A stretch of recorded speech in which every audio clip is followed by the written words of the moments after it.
తన భార్య నుండి తన తల్లిదండ్రులకు ప్రాణహాని ఉందని రక్షణ కల్పించాలంటూ ఓ బాధిత భర్త పోలీసులను వేడుకున్నారు. పెళ్లైనప్పటి నుండి తనను మానసికంగా శారీరకంగా హింసిస్తుందని బాధితుడు టెమోజియన్ ఆవేదన వ్యక్తం చేశాడు. హైదర్గూడలోనే ఎన్ఎస్ఎస్ లో ఏర్పాటు చేసిన సమావేశంలో వంటిపై భార్య చేసిన గాయాలను చూపిస్తూ మీడియాతో తన గోడుని చెప్పుకున్నాడు. టార్చర్ పెడుతూనే ఉంది తను. ఏదో ఒక రకంగా నన్ను మానసికంగా క్రూయల్ గా ఒక టైప్ లో నాకు అసలు సూట్ అయ్యే టైప్ లో బిహేవ్ చేయకుండా నేనేం చెప్తే దానికి ఆపోజిట్ చేయటం, అలాగా చాలా సైకోటిక్ గా బిహేవ్ చేస్తూ ఉండేది. ఇప్పుడు నేను ఒరిస్సాలో అసిస్టెంట్ ప్రొఫెసర్ గా కొన్నాళ్ళు చేశాను. ఒరిస్సా నుంచి ఇప్పుడు హైదరాబాద్ కి 2 years బ్యాక్ వచ్చాను, 2.5 years బ్యాక్ వచ్చాను. సో అప్పటి నుంచి ఇంకా నన్ను ఇంకా ఎక్కువ అయిపోతుంది నాకు టార్చర్. ఇంకా ఏ రకంగా అంటే 1.5 year బ్యాక్ నన్ను ఏదో చిన్న రీజన్ తో చూడండి ఎలా ఇచ్చేసిందో. ఇది 1.5 year బ్యాక్ నాకు అయిన ఇంజురీస్. సో నేను 1.5 year బ్యాకే ఒకసారి పోలీసులను అప్రోచ్ అయ్యాను. ఆల్వాల్ పోలీస్ స్టేషన్ కి వెళ్ళాను. అప్పుడు కంప్లైంట్ రాశాను, రిటర్న్ కంప్లైంట్ ఇచ్చాను. రిటర్న్ కంప్లైంట్ ఇస్తే వాళ్ళు ఏమన్నారంటే జెంట్స్ కి సెక్షన్స్ ఏమీ లేవమ్మా, జెంట్స్ కి సపోర్ట్ చేయడానికి ఏం సెక్షన్స్ లేవు, అదే ఇప్పుడు సో నువ్వు కేసు పెట్టినా అది చెల్లదు. అదే గనక లేడీస్ గనక ఒక్క మాట చెప్తే, మీ ఆవిడ కనుక వచ్చి ఒక్క మాట చెప్తే మాత్రం నిన్ను లోపల వేయడానికి సెక్షన్స్ ఉన్నాయి అని అన్నారు. సో వాళ్ళు అప్పుడు ఇంకా అలా చెప్పి అడ్జస్ట్ అవ్వాలి, ఇంకా తప్పదు అని అనేసి పంపించేస్తే నేను సరే అని చెప్పేసి ఇంకా నాకు ఫేవరబుల్ గా లేదు అని చెప్పేసి నేను వెనక్కి వెళ్ళిపోయి ఇంకా అలాగే అడ్జస్ట్ అవుతూ ఉన్నాను.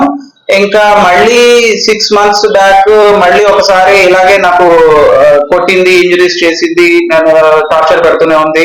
ప్లస్ మాకు ఒక బాబు ఉన్నాడు. ఆ బాబు మోస్ట్లీ ఎప్పుడు మా అత్తగారు వాళ్ళ ఇంట్లోనే ఉంటాడు, ప్రజెంట్ కూడా అక్కడే ఉన్నాడు. ఇంకా వాడికి నాకు ఎక్కువ కమ్యూనికేషన్ కూడా రానివ్వదు, మిస్కమ్యూనికేషన్ అవుతూనే ఉంటుంది మా ఇద్దరి మధ్యలో తన వల్ల. సో ఇప్పుడు 6 months బ్యాక్ కూడా మళ్ళీ బ్యాట్ తీసుకుని కొట్టడం అవి ఇవి చేస్తున్నాను, పిల్లలు ఆడుకునే ప్లాస్టిక్ బ్యాట్ తో వాటితో కొట్టడం. ఇంకా రీసెంట్ గా ఇప్పుడు మళ్ళీ నేను ఇవన్నీ తట్టుకోలేక పోలీస్ కంప్లైంట్, ప్రైవేట్ కంప్లైంట్ అవి వేశాను.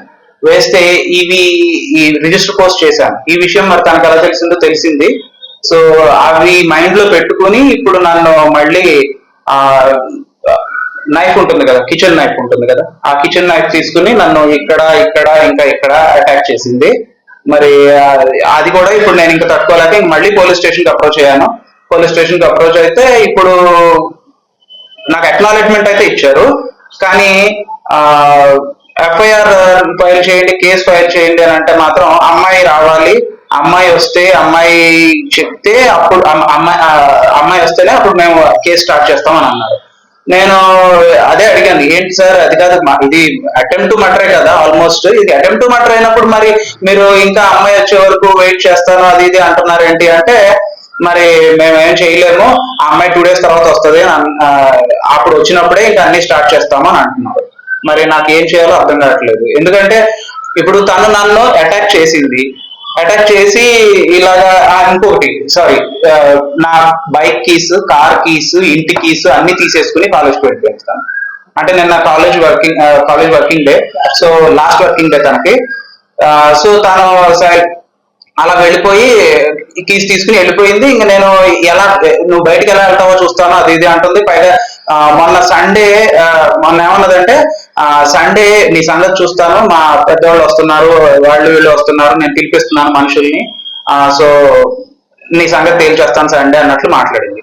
ఇవన్నీ ఇంకా భయపడి నేను ఇంకా ఆల్వాల్ పోలీస్ స్టేషన్ కి వెళ్ళి నిన్న కంప్లైంట్ చేశాను. కంప్లైంట్ చేస్తూ ఇప్పుడు చెప్పాను కదా మీకు, అలాగా వాళ్ళు ఏమన్నారంటే ఆ అమ్మాయికి ఫోన్ చేసి పిలుస్తాము అని అన్నారు. వాళ్ళు నాకు ఫోన్ చేశారు.